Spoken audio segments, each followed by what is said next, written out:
Gojo एक बेरहम इंसान था। पैसों के लिए वह किसी भी हद तक जा सकता था। उसके लिए किसी की जान की कोई कीमत नहीं थी। वह अपने रास्ते में आने वाले हर दुश्मन को खत्म कर देता था, सिवाय सकुना के। सकुना अंडरवर्ल्ड का सबसे बड़ा नाम था और गोजो उसका सबसे भरोसेमंद आदमी माना जाता था। पीक इलाके में गोजो का ऐसा खौफ था कि लोग उसका नाम सुनते ही सहम जाते थे। गोजो लगातार बड़े बड़े गैंगस्टरों को खत्म करके अपनी ताकत बढ़ा रहा था। इसी दौरान उसकी टक्कर होती है टीपी फुकरे से। टीपी फुकरे क्लॉक टावर का सबसे खतरनाक माफिया था और वह भी पीक पर राज करना चाहता था। टीपी फुकरे ने रात में हमला करने की योजना बनाई, लेकिन किस्मत ने उसका साथ नहीं दिया। गोजो के एक आदमी ने छुपकर उसकी पूरी प्लानिंग सुन ली और तुरंत जाकर गोजो को खबर दे दी। खबर मिलते ही गोजो बिना देर किए क्लॉक टावर पहुंच गया। टीपी फुकरे को संभलने का मौका भी नहीं मिला और गोजो ने उसे एक ही गोली में खत्म कर दिया। गोजो मुस्कुराते हुए बोला, जब तू दुनिया में आया था तब तक मैं इस अंडरवर्ल्ड का हिस्सा बन चुका था। इतना कहकर गोजो वहाँ से निकल गया। कुछ ही समय बाद यह खबर हैप्पी सरकार तक पहुंच गई। हैप्पी सरकार टीपी फुकरे का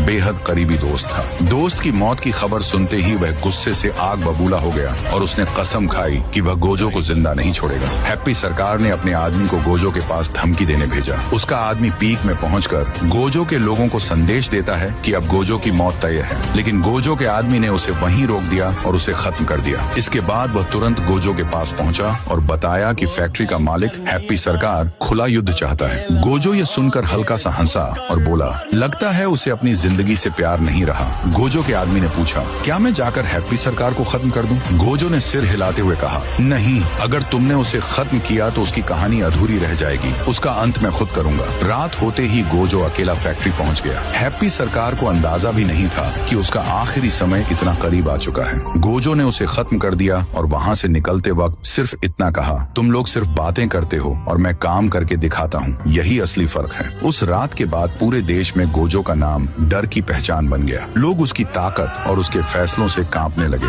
लेकिन कहानी यहीं खत्म नहीं होती। असली तूफान अभी बाकी है, क्योंकि बहुत जल्द इस कहानी में एंट्री होने वाली है राइस्टार की, और उसके आने के बाद अंडरवर्ल्ड की दुनिया पूरी तरह बदलने वाली है। अगर आप लोग इसका पार्ट 2 चाहते हो तो इस वीडियो पर 10,000 लाइक्स करवा दो। फिर देखना राइस्टार कैसे गोजो की हालत खराब करता है।